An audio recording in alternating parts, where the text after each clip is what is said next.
नमस्कार, खबरें अभी तक देख रहे हैं आप। मैं आपके साथ मुमताज खान और मैं हाजिर हूं हमेशा की तरह अपना बेहद खास कार्यक्रम खबर की तह तक लेकर आपके दरमियान। इस कार्यक्रम के जरिए हमारा मकसद है हर उस अहम खबर की तह तक पहुंचे जो सीधे आम आदमी के सरोकार से जुड़ी होती है, और इसमें हमारी मदद करते हैं हमारे ब्यूरो चीफ, हमारे सभी सीनियर साथी। आइए शुरुआत करते हैं। आज रुक करेंगे सबसे पहले हिमाचल प्रदेश का।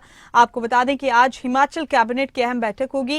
राज्य सचिवालय में दोपहर 12 बजे मीटिंग होगी। मुख्यमंत्री सुखविंदर सिंह सुक्खू इस मीटिंग की अध्यक्षता करेंगे और आज की इस मीटिंग में हिमाचल विधानसभा के मानसून सत्र की तारीख तय की जा सकती है। इसके अलावा नई भर्तियों को भी कैबिनेट की मंजूरी मिल सकती है।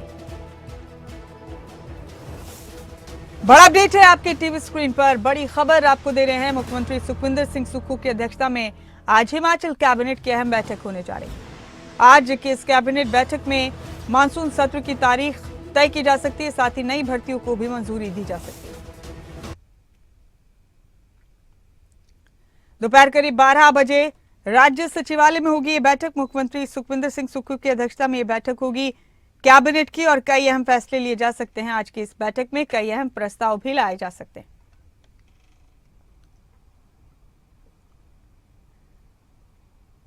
तो हिमाचल के हवाले से अहम अपडेट है आपके टीवी स्क्रीन पर।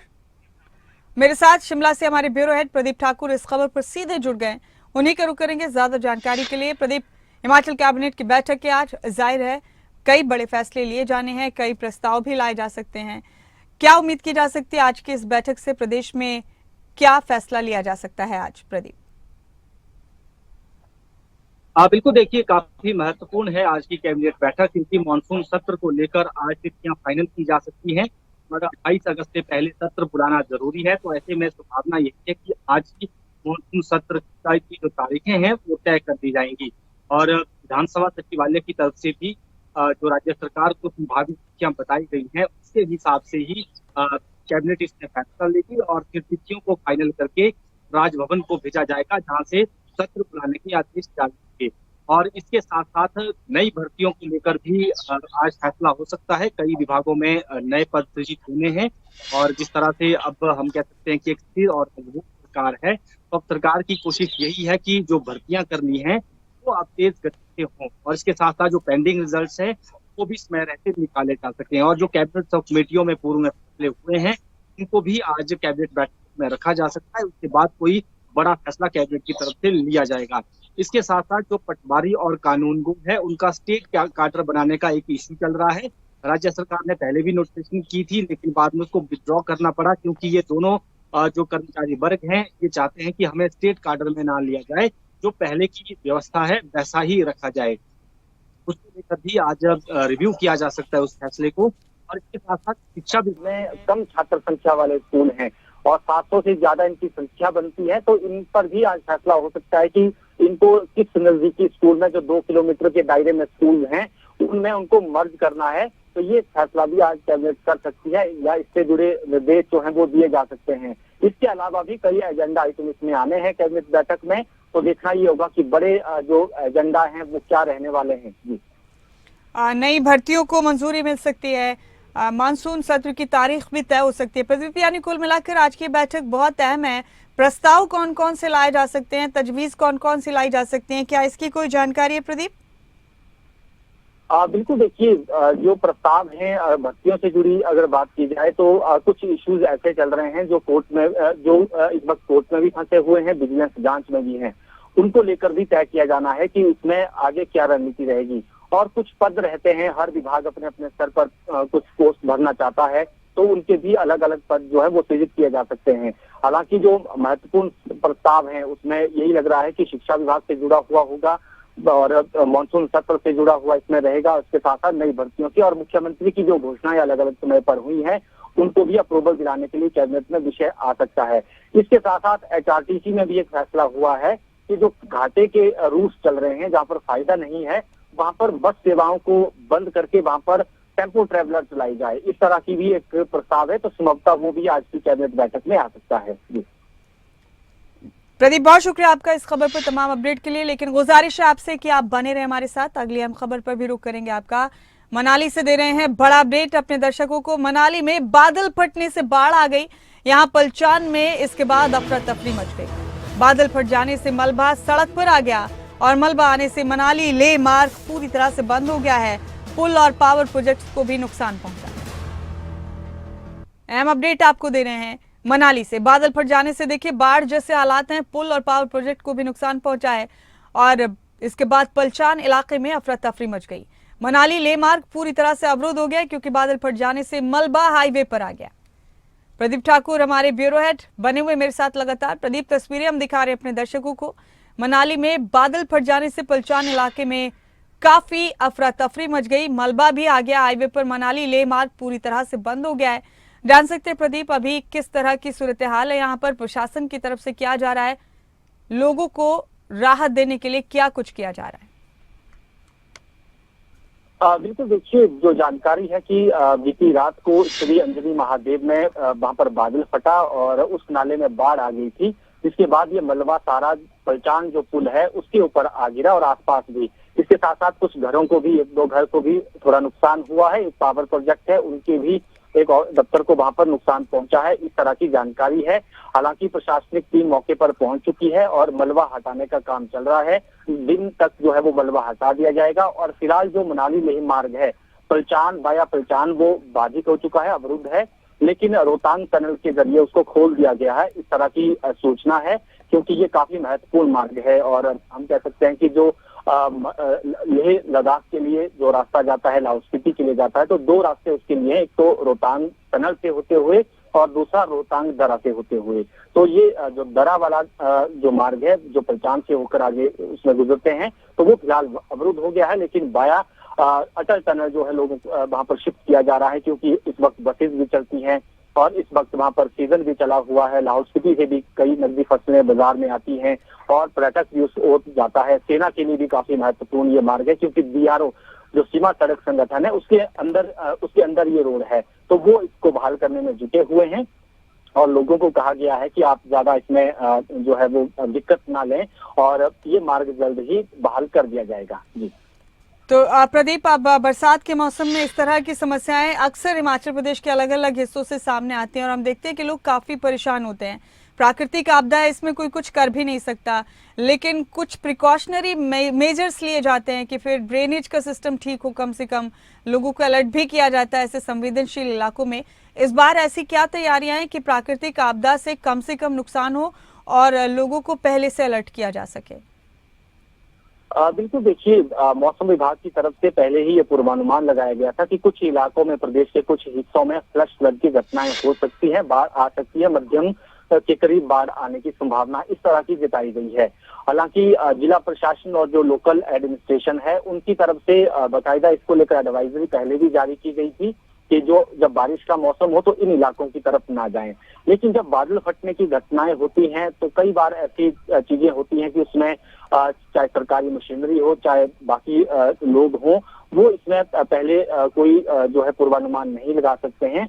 लेकिन इतना जरूर है कि लोगों को बार बार ये कहा जाता है और अलर्ट रहने को लेकर, और कई स्थान ऐसे होते हैं जहाँ पर बाढ़ की घटनाएं अक्सर आती हैं, लेकिन कई बार देखा जाता है कि लोग भी और प्रशासन भी उसमें ध्यान नहीं देता है और वहां पर लोग घर बना देते हैं, नाले के किनारे घर बना दिए जाते हैं और जब इस तरह की बाढ़ आती है तो उसमें नुकसान हो जाता है। तो ये कहीं ना कहीं एक जो लापरवाही है वो जो आम लोग हैं उनके स्तर पर भी और प्रशासन के स्तर पर भी, को उसमें रहते ध्यान नहीं देते हैं कि कहीं घर बन रहा है, कहीं अवैध कब्जे में घर बन रहा है तो उसको रोका जाना है। तो ये चीजें कई बार दुर्घटना को और इस तरह की घटनाओं को जो है वो कहीं ना कहीं न्योता देती है और ऐसा कई बार हिमाचल में देखा गया है। हमने पिछले साल भी देखा जब कुल्लू मनाली की तरफ जो बाढ़ आई थी उसमें कई घर नदियों के बिल्कुल किनारे पर बने थे, तो उसमें नुकसान होना सीधी सी बात है कि नुकसान उसमें होगा जब बाढ़ आती है या बादल फटते हैं।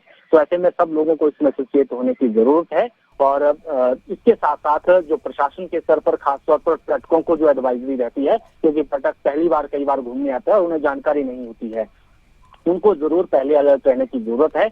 लोकल लेवल पर भी जो प्रशासन की तरफ से एडवाइजरी दी जाती है, बाकी भी मीडिया, सोशल मीडिया के जरिए जो एहतियात बरतने को कहा जाता है कि जब बरसात का मौसम हो तो किन बातों का ध्यान रखना है, तो पर्यटकों को कम से कम उन बातों का ज्यादा ध्यान रखना चाहिए, क्योंकि कई बार उन्हें नहीं जानकारी होती है, वो नदी नालों के किनारे चले जाते हैं और फिर एकदम से बाढ़ आ जाती है या वो नदी में फंस जाते हैं, कई बार जाने भी जाती हैं, इस तरह की भी घटनाएं रहती हैं, तो उनको भी अपने स्तर पर सचेत रहने की जरूरत है। जी बेहद शुक्रिया प्रदीप आपका इस जानकारी के लिए, बहुत बहुत शुक्रिया। और अब रुख हरियाणा का करेंगे हम। हरियाणा में आज से डॉक्टर्स की अनिश्चितकालीन हड़ताल शुरू हो गई है। सरकारी अस्पतालों के डॉक्टर्स की अनिश्चितकालीन हड़ताल है। बता दें आपको कि काफी वक्त से अपनी मांगों को लेकर हड़ताल पर थे डॉक्टर्स। इससे पहले सांकेतिक हड़ताल पर थे, लेकिन आज से अनिश्चितकालीन हड़ताल पर चले गए डॉक्टर्स।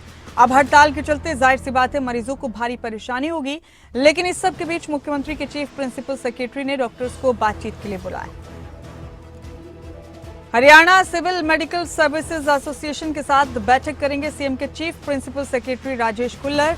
आज दोपहर करीब 12 बजे हरियाणा निवास में यह बैठक होगी।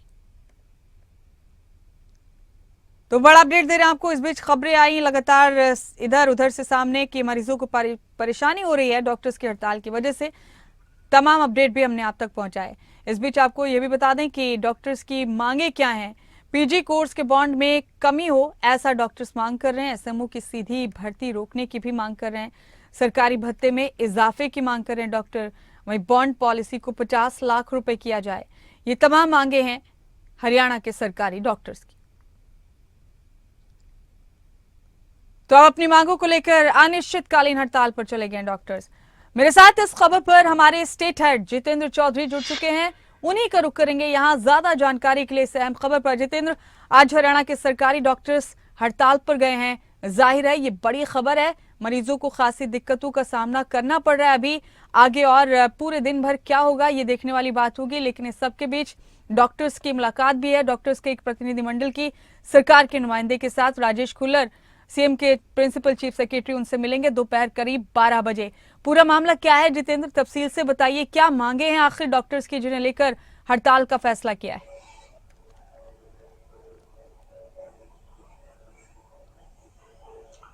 देखिए बिल्कुल मुमताज, आज सरकारी अस्पतालों में डॉक्टर्स की हड़ताल है और इस खबर के मार्फत हम उन तमाम लोगों को भी ये बता रहे हैं कि इस प्रकार का अगर कोई काम हॉस्पिटल में ओपीडी या संबंधित कोई काम है तो उसमें कुछ प्रभाव जो है वो देखने के लिए मिल सकता है। इसलिए इंतजार कर दिया जाए कम से कम 12 बजे तक का, क्योंकि 12 बजे डॉक्टर्स की एसोसिएशन के साथ मुख्यमंत्री के सीपीएस सीएम राजेश खुल्लर जो है वो बैठक करने जा रहे हैं। तमाम अधिकारी उनके साथ मौजूद रहेंगे जो इन मांगों से संबंधित, यानी हेल्थ डिपार्टमेंट के अधिकारी, फाइनेंस डिपार्टमेंट के अधिकारी जो है वो इस बैठक के अंदर मौजूद रह सकते हैं। डॉक्टर्स की जहां तक मांगों की बात की जाए तो उसमें सीधे एसएमओ की भर्ती, एसीपी जो है केंद्र में जो नियुक्ति होती है उसके अनुसार एसीपी जो है वो लगनी चाहिए, और इस प्रकार का जो मांग पत्र है वो डॉक्टर्स की तरफ से बनाया गया है, जो कि पहली बार नहीं है। डॉक्टर जो है लगातार इस डॉक्टर्स की जो एसोसिएशन है इस मांग को जो है सरकार के समक्ष रख रही है, जो कि उनके प्रमोशन से जुड़ी हुई है, जो सीधे भर्ती एसएमओ की है उससे जुड़ी हुई है। इस प्रकार की मांगे वो रख रहे हैं। गठबंधन के सरकार के वक्त भी इस प्रकार की स्थिति जो है मुमताज आई थी। उस वक्त भी गृह मंत्री रहते हुए अनिल विज की तरफ से जो है बैठक की गई थी, एसीएस हेल्थ की तरफ से बैठक की गई थी कि इस पूरे मसले को किस प्रकार से सुलझाया जाए। आश्वासन भी उस वक्त दिया गया था। हाल ही में अगर हम बात करें तो इसी प्रकार से डॉक्टर्स की तरफ से बताया गया कि सरकार जो है वायदा कर चुकी है, अधिकारी वायदा कर चुके हैं, लेकिन अभी तक उस पर कोई अमल नहीं किया गया है। डॉक्टर्स की तरफ से इस बात को सरकार तक पहुंचाने के लिए विरोध स्वरूप जो है इससे पहले काले बिल्ले लगा करके, काला जो है बैंड पहन करके जो है डॉक्टर्स की तरफ से सेवाएं दी गई। इसके बाद सांकेतिक हड़ताल भी की गई और आज से उन्होंने अनिश्चितकालीन हड़ताल की बात यहाँ पर कही थी। और डॉक्टर्स का ये कहना है कि अब किसी प्रकार के आश्वासन से नहीं बल्कि नोटिफिकेशन जो है उनकी मांगों को लेकर के सरकार अगर देती है तो जो है कोई फैसला किया जा सकता है। करीब 3000 के आसपास की संख्या है डॉक्टर्स की पूरे प्रदेश में। हालांकि ये पर्याप्त संख्या नहीं है, लेकिन जो एसोसिएशन का जो दावा है कि 3000 के आसपास जो संख्या है वो डॉक्टर्स की है और वो पूरे तरीके से इस एसोसिएशन के साथ है। सरकार का ये भी प्रयास था, कल वीडियो कॉन्फ्रेंस जो है देर रात की गई थी जगह जगह जो है जिलों से जुड़ करके, और ये प्रयास किया गया था कि इस हड़ताल का जो असर है वो आम लोगों पर ना पड़े, आम लोग किसी तरीके से प्रभावित न हो। क्योंकि ये जो सेवा है अपना हमने देखा था कि कोरोना काल में भी जो अस्पताल और एम्बुलेंस की सेवा है उसे प्रभावित नहीं किया गया था, क्योंकि उसके बगैर जो है जो लोग हैं वो और भी अधिक प्रभावित हो सकते थे। लेकिन अब अगर हम बात करें तो आज 12 बजे ये बैठक होने जा रही है।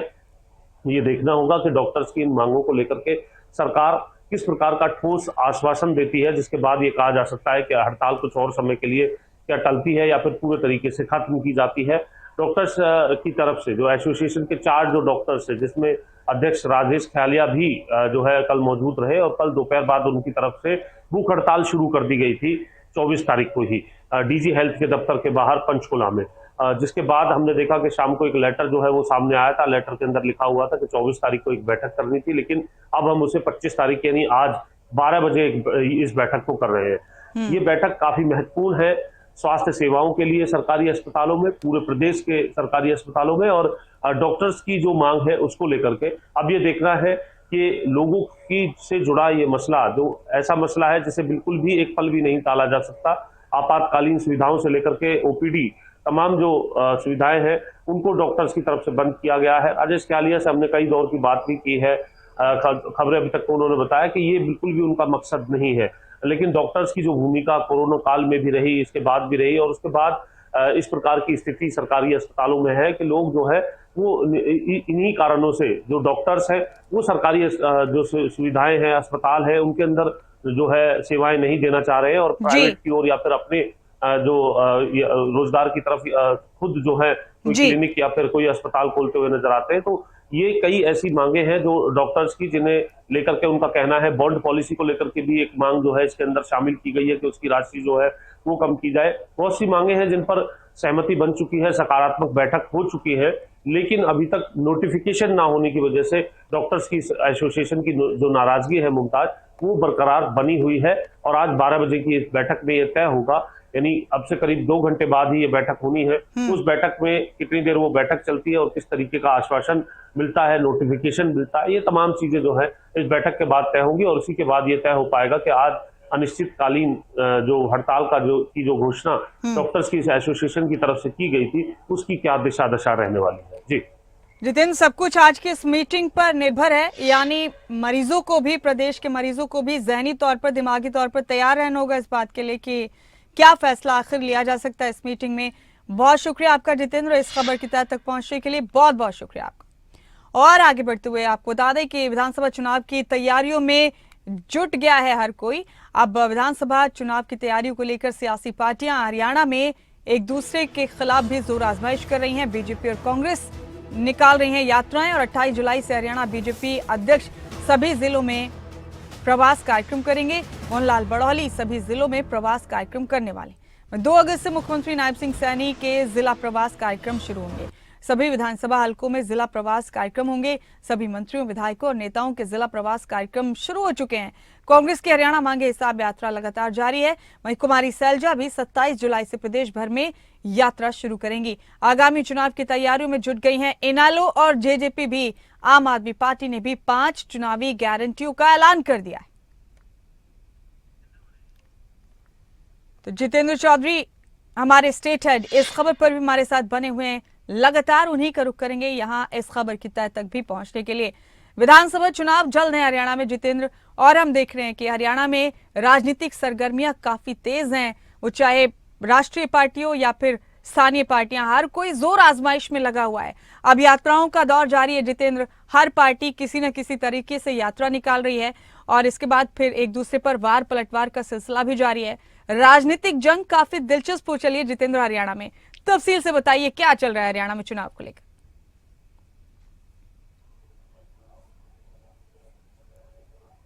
बिल्कुल मुमताज, 3 नवंबर से पहले हरियाणा में सरकार का गठन होना है। अक्टूबर के माह के अंदर चुनाव अपने चरम पर होगा। राष्ट्रीय पार्टियों के जो केंद्रीय नेतृत्व से जुड़े जो नेता हैं वो सभी हरियाणा के अंदर आते हुए नजर आएंगे। इससे पहले भी ये दौर हालांकि शुरू हो चुका है। इसी के साथ साथ अगर हम बात करें तो सितंबर माह के अंदर मिड के आसपास अगर हम बात करें, यानी तीसरे सप्ताह में, दूसरे से तीसरे सप्ताह के बीच जो है आचार संहिता लग सकती है। इसकी अभी उम्मीदें हैं।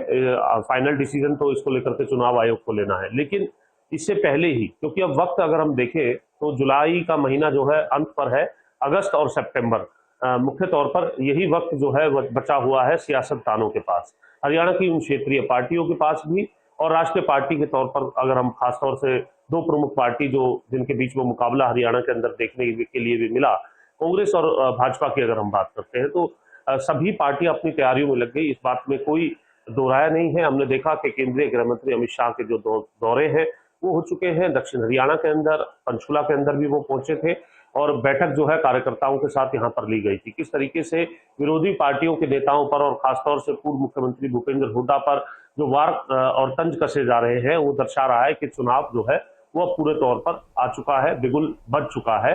हालांकि ऐलान के साथ जब एक अलग जो शोर है, भोपू का जो शोर है वो अलग से सुनाई देगा। लेकिन फिलहाल अगर हम बात करते हैं, आपने ठीक कहा कि सभी पार्टियां अपनी तैयारियों में लगी हुई हैं। प्रवास का कार्यक्रम तय होगा। भाजपा जो है कई दौर की बैठकें जो है अपने ये कह सकते हैं प्रदेश स्तर के बड़े नेताओं के बीच हो चुकी है और केंद्र के भी बड़े नेता और संघ के बड़े नेता जो है उनके साथ भी बैठकें भाजपा कर चुकी है। रणनीति तैयार कर ली गई है। केंद्रीय नेताओं के आने का जो सिलसिला जी, तो हमारे स्टेट हेड जितेंद्र चौधरी तमाम तफसील दे रहे हैं। आपको बता दें कि हरियाणा में जोर आजमाइश का दौर लगातार जारी है। हर पार्टी ने अपने अपने अंदाज में चुनाव को साधने के लिए अपनी तैयारी शुरू कर दी।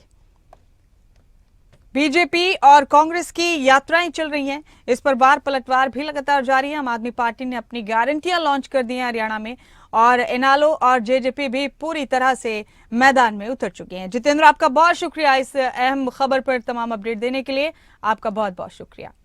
और इसी के साथ हमारे आज के खास कार्यक्रम खबर की तह तक में फिलहाल मेरे साथ इतना ही। मुझे दे इजाजत। बाकी हम खबरों के लिए आप बने रहें खबरें अभी तक के साथ। नमस्कार।